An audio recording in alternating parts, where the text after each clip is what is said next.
Welcome to Force for Good and our series on the future of capitalism. I'm delighted today to invite Usha Rao-Monari to join us to discuss her thoughts on capitalism, sustainability, the world, and where it's going. Usha, welcome. Thank you. Nice to be here. Well, lovely to have you here. Usha Rao-Monari is the former Undersecretary General of UNDP. This is the unit of the UN, really, that is on the ground delivering aid, services, solutions all across the planet. They're the biggest unit of the UN, and they really do make an impact. If you haven't read about them, you should really go online and have a read. This is the most powerful, potentially impactful organization of the UN.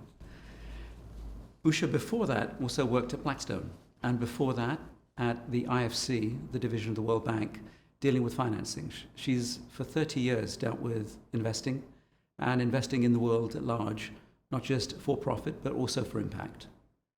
Usha,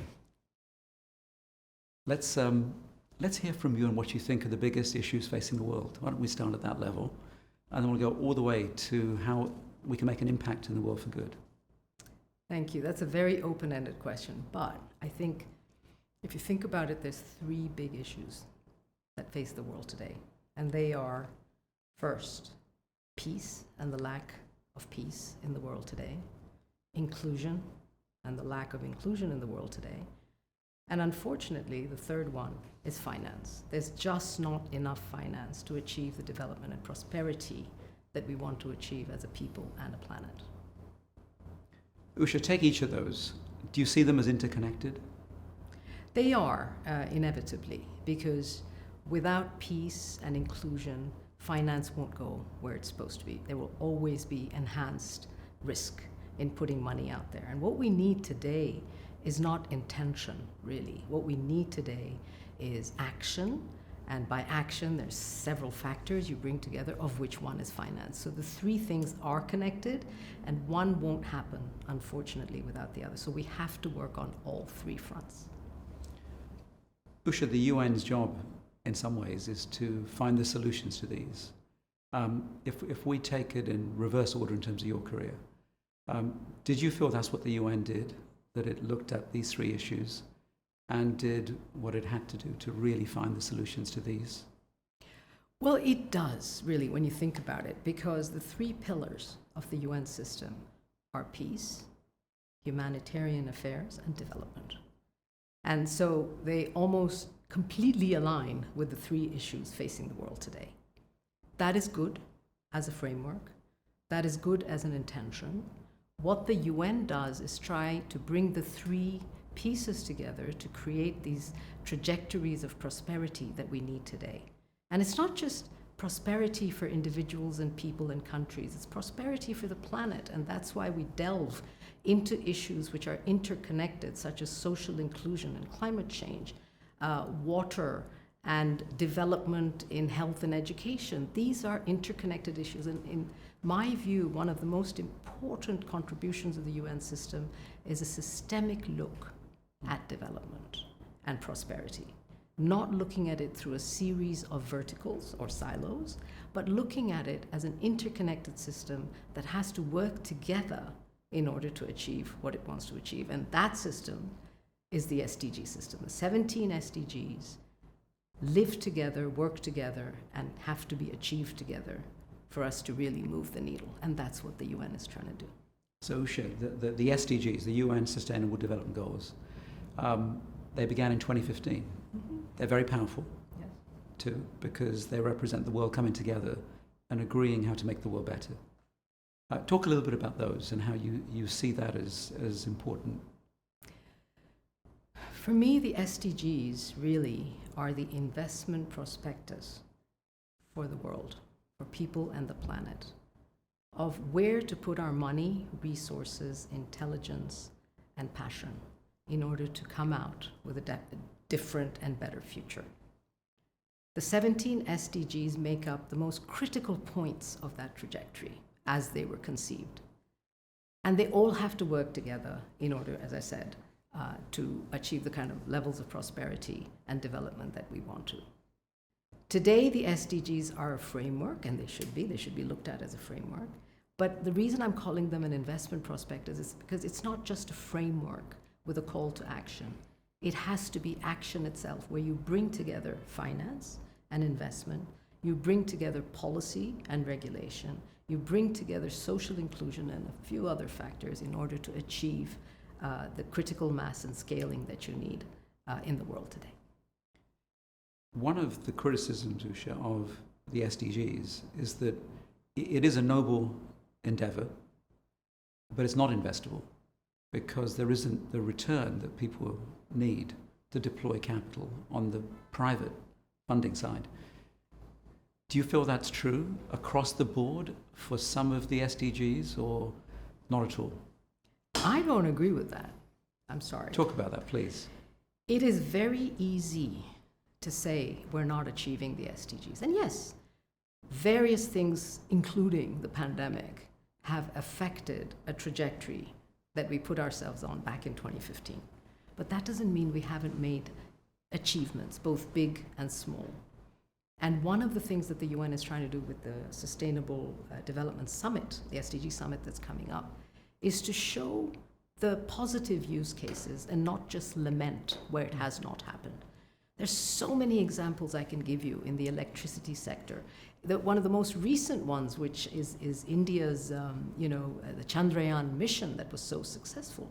This is a very good example of public-private partnership where the Indian government worked with a number of private contractors in order to achieve the success that it achieved. But there's so many other examples. The road sector in the world.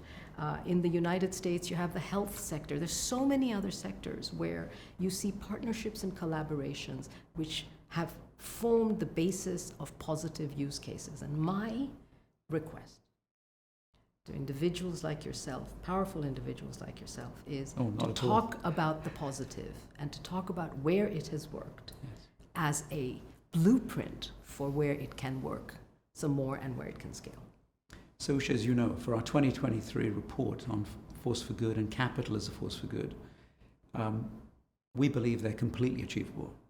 And we believe actually we can overachieve against them because there are so many case studies and examples which, if leveraged and transferred across boundaries, would make this huge difference. But given you've had such a fascinating career, you've done this development finance at the IFC, this division of the World Bank. Then you've been in the private sector with one of the biggest investors in the world, Blackstone. And then you've been at UNDP. So if I take your experience at, say, Blackstone, and let's not necessarily just focus just on Blackstone, but use that as an example, and you understand that sector very well.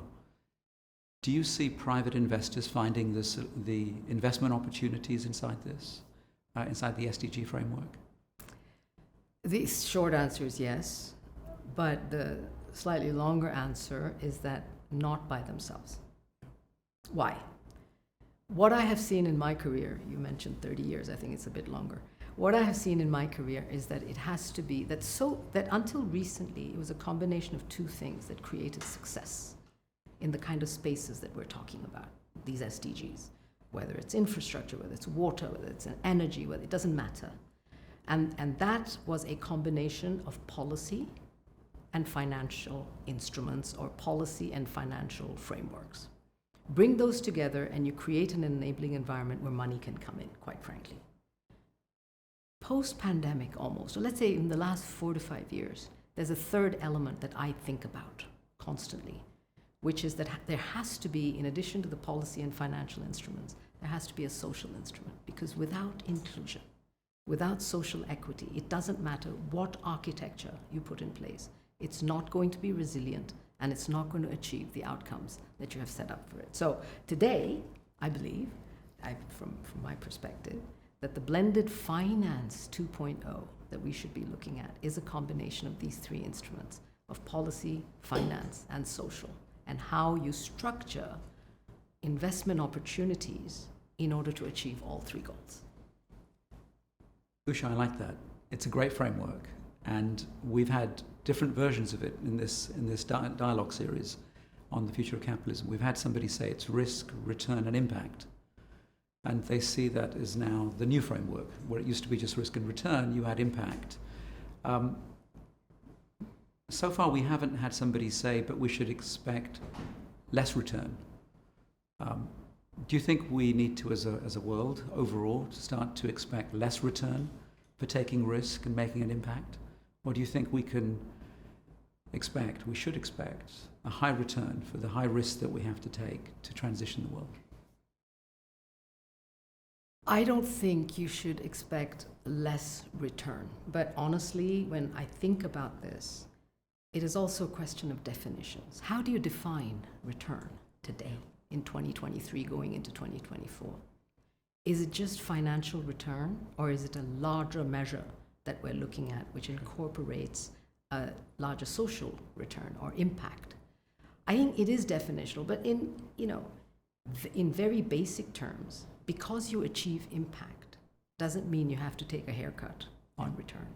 It's how you structure and monitor the deals that you do or the opportunities that you put money into that will determine what kind of return you get. But I don't think as a financial investor you should go into sustainable investment as saying, oh, I have to get a lower return. I think that's just wrong. Yes. I'm delighted to hear you say that, because we have found, and the evidence has shown it, that people who do invest for sustainable impact end up learning a lot more than those that don't, because they handle much more complexity. And as a result, they're a much fitter organization to handle the complexity of the whole world where you began.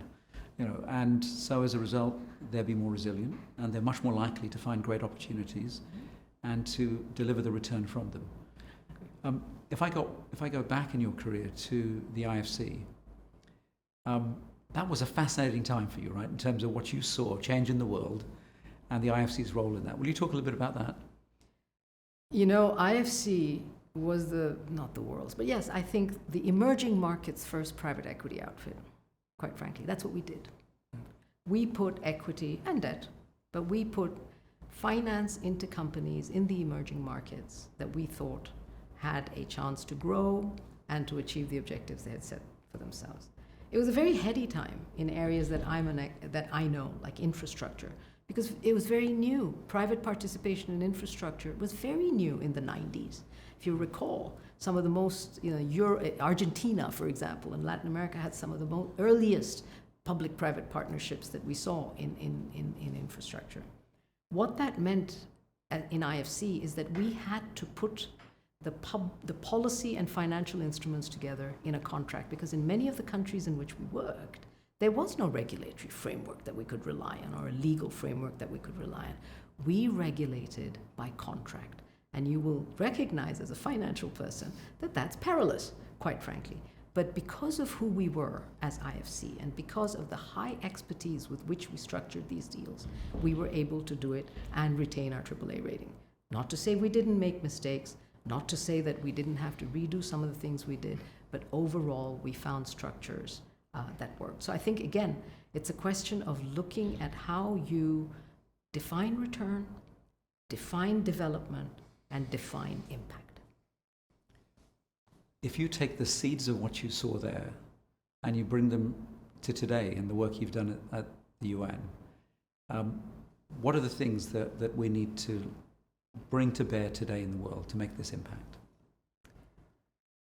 I think that if you bring the IFC vision in line with the UN vision, I think today, we have to look at things through a geopolitical filter and through an inclusion filter that we didn't necessarily do at that time. You have to look at the world as a set of poles, north, south, east. You have to see how they all work together. You have to make sure that we don't get too fragmented where we then don't achieve success at all. And we have to look, I'm very insistent on this, we have to look at the resilience of structures and architectures that come from a focus on inclusion. Because if we don't put that last piece on the table, we're not going to move forward. Do you see that there is a need for more risk-taking in the IFC than there was in your time, given the challenges we now face? It's not just IFC. As you know, there is a whole move towards reforming, restructuring the international financial architecture as we know it. Yes. People are saying that this was something that was set up in the 60s, with Bretton Woods and whatnot, and it's not fit for purpose today and for tomorrow even. So should the World Bank, IFC, other MDBs who get what I call precious capital, which is capital from their shareholders or from their donors or whatever it is, including the UN system, how should they use that capital is the big question at hand. So will IFC do things differently? Probably, I think. Under the current presidency, they're trying to see how to increase leveraged finance as opposed to just direct finance. So should they move more towards guarantees and first loss structures? It doesn't really matter, but they're trying to see how every dollar they put in, and I was talking to someone earlier, I think the entire MDB system has about 200 billion that they get altogether every year. How do you make that a trillion? How do you get a 4 or 5x leverage? And it's not by just lending directly and hoping that people follow you. It's by explicitly and ex ante structuring instruments and models that other people can put money into. So yeah, I think IFC would probably have to do things differently going forward. It would be nice to see what they do. Let me draw it to the future. Here we are in a world today that also has AI, which has shocked people into understanding that there is no linear technology stream that we're on, that there is massive change potentially ahead for us all. Do you see technology playing a big role in us being able to meet the goals? I do, completely. And I think technology is particularly vital for the goal of inclusion. I look at India today, and the sort of digital inclusion that the digital success has caused in the country is remarkable. And so I think that in all of the SDGs or any sort of development pathway that we want to put ourselves on, technology is the tool that will allow us to do things better and quicker than we've ever done in the past. Now, Usha, to some of the numbers, there are various calculations on how much money the SDGs need. 40 to 50 trillion by 2030 is one estimate. 120, 130 trillion is another estimate. It's somewhere in that range. There's $440 trillion in the world. You can't extract it and say, now I'm going to spend it on projects called the SDGs. It has to have a purpose, and it has to meet current requirements of returns to pay pensions, give savings, buy insurance and so on. So it has to be well applied. If the numbers are in that magnitude, though, that's calling for a systemic change of the type that you spoke about earlier. What is the nature of that systemic change, though? I think that, first of all, before we get to the systemic change, I think it's to realize that the SDGs are not some hat that sits on top of the functioning of the world today. It is the DNA of where we need to be. We have to run the world according to a system like the SDGs.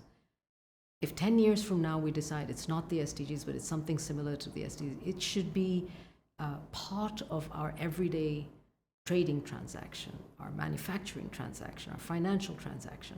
So I think first we have to realize that. Then you look at the numbers. Yes, I've seen numbers. Actually, I didn't know it was as low as, did you say 40 to 50 every year? I saw total. 40, 50 total for 2030 in total. Mm-hmm. And 130 to 140 trillion also is another stretch. That's right. That's the number I've seen. Yeah. It's huge. So to your question, is it that you extract it out of the 440 trillion? No, it's not a question of it's a question, so the systemic change needed to answer your question now is that however we are spending that 440 trillion today has to be amended and modified to reflect the impact that the 17 SDGs are bringing to the table. So that's the systemic change. How do you do infrastructure differently? How do you do finance differently, which is more inclusive? How do you do health and water and energy and so on differently? How do you do partnerships and collaborations differently? That's what I think the change has to be. It's not adding something to what we're doing today and hoping it works and somehow pulling money out of a finite system. It's about doing things differently to achieve the goals of what I called an investment prospectus early on in our conversation. Take the last 2 years, let's say. Do you see us doing things differently enough, in enough scale? Or, we're at halftime. And I'm not going to use the football analogy, but we're at halftime for the SDGs. We have another 7 years or so to go. How do we play this second half? It's a really good question, but so let me back up a little bit. We have not done what we should be doing, not because of lack of intention, but because of, if I may, lack of method.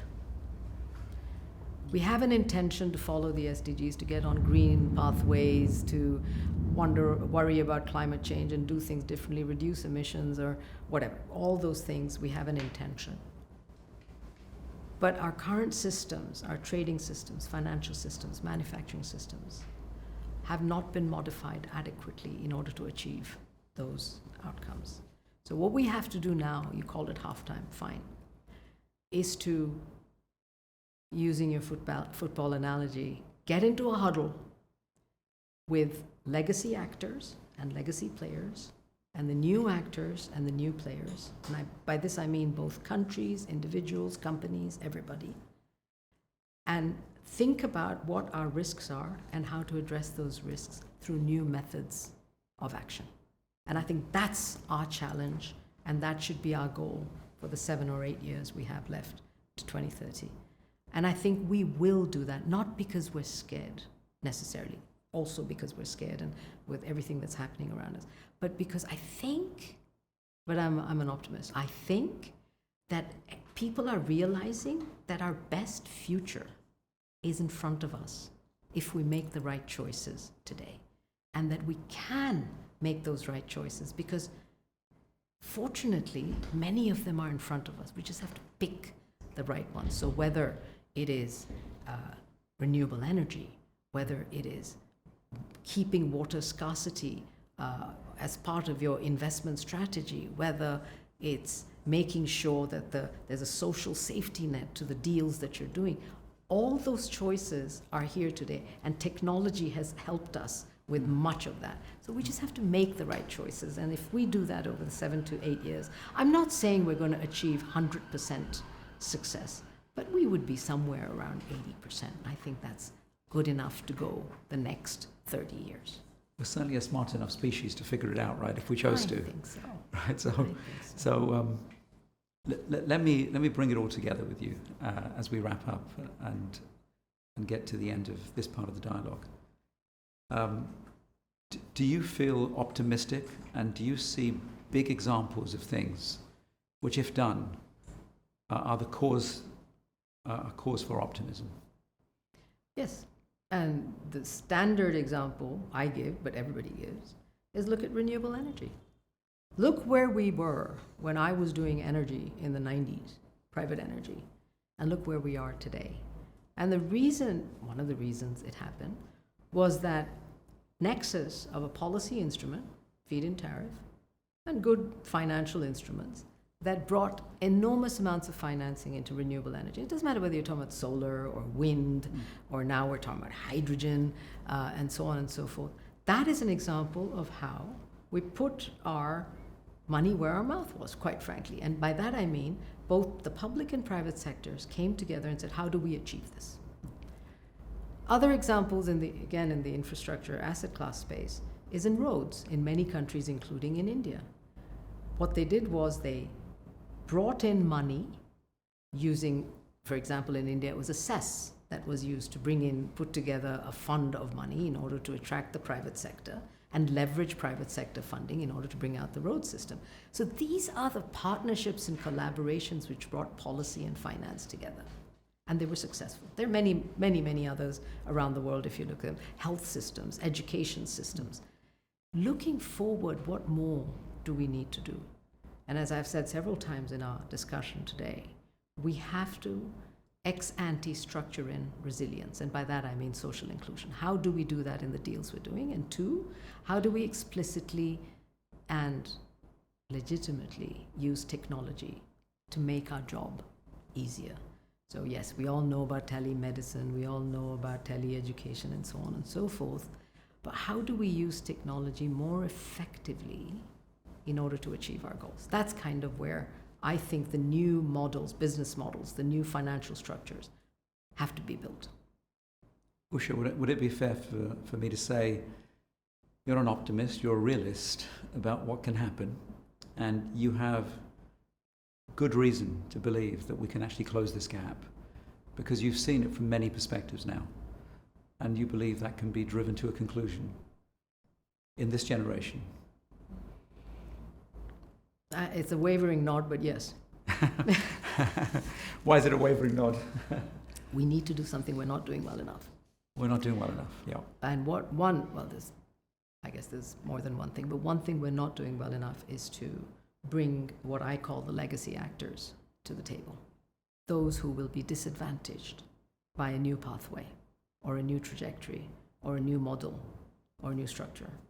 And if we don't bring them to the table and say, well, if you come and join us with your expertise and your experience and so on and so forth, all of us will have a situation that's much more profitable, more impactful, etc. If we don't do that, we'll forever be fighting a battle that no one will win.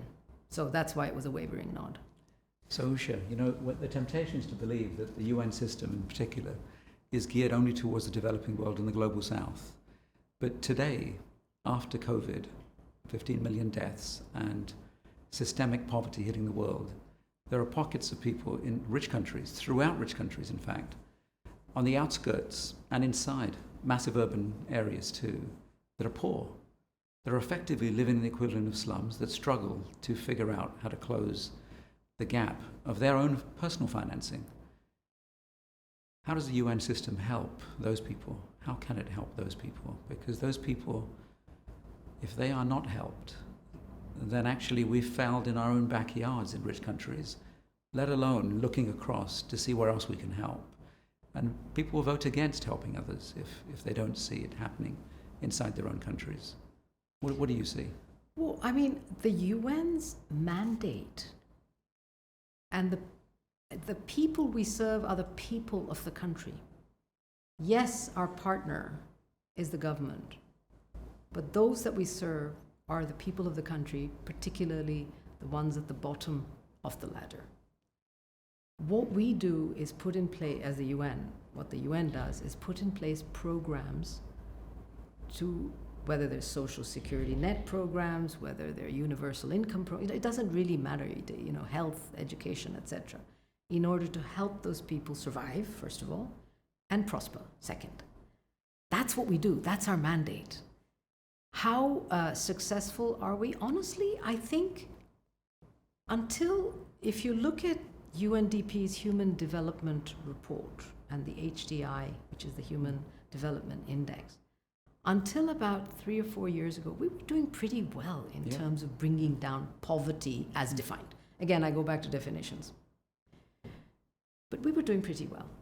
Then, it was not just the pandemic, but it was pandemic, it was conflict, it was climate change. It was they call it the 3 C's, right? COVID, climate change, conflict. They all came together in a perfect storm to dislodge that trajectory. Yes. So what the Human Development Report showed was that for the first time ever, 9 out of 10 countries declined in the Human Development Index. For the first time ever, 6 out of 7 people in the world said they feel insecure. These are very strong and important statistics to keep in mind, right? So I think that, you can't say that the development system has failed or has not done it. They were doing fine. What we have to do now is understand that we faced a perfect storm that we had never faced before. Maybe we didn't do as well as we should, but we should learn from where we, didn't succeed or succeeded less, and try to create those structures and architectures that will allow us to take that into account and move forward. And I think we will. And Usha, to add to that, And that should happen across the world, for all the peoples of the world. Yes. But the In UN, rich countries too, and in Yes. poor countries. in rich countries, look, I have been a development professional working in what's called the global south most of my life, except I guess when I worked at Blackstone. But, I think that, as you correctly said, there are poor people everywhere. Just because you're in a rich country, it doesn't mean that there are not poor people in that country. I look at the United States, where I lived most of my life, and there's this increasing trend towards homelessness and so on and so forth. There, I honestly believe it's a question of policy and political will. It's not a lack of money. It's not, it's policy, political will, and how to bring communities together to do things differently. In the less rich countries, it is a question of money as well. They have a limited budget. They have several competing goals, and the question becomes, where do I put my money today, and then tomorrow, and the day after? And I was just having a conversation earlier today. If you look at, for example, the African continent, and you look at their mineral reserves, the extractive industry is one industry that should bring enormous wealth to them.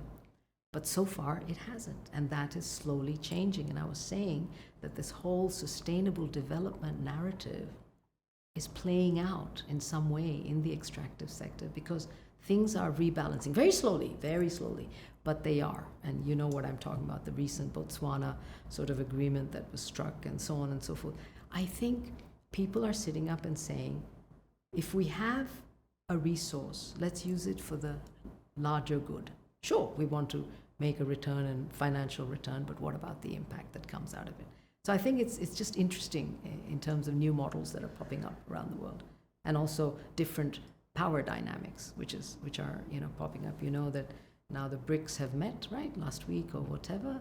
I don't know whether that thing has legs, but I kind of think so, and so if there are different and important and legitimate voices that can enter into a negotiation that is not zero sum but win-win, then I think we'll just be living in a better and different world. Usha, thank you. Thank you very much. We've had the chance to hear from you on how the World Bank, the IFC, and the private sector, and the journey to the UN actually fills us with hope that we can actually solve these problems, and we can address these issues, and we can be in a position to have leveled up rich and poor countries to a certain level, at least, from which we can build the future. So I'm delighted you spent time with us on this. Thank you. Thank you. Very nice. Thank you.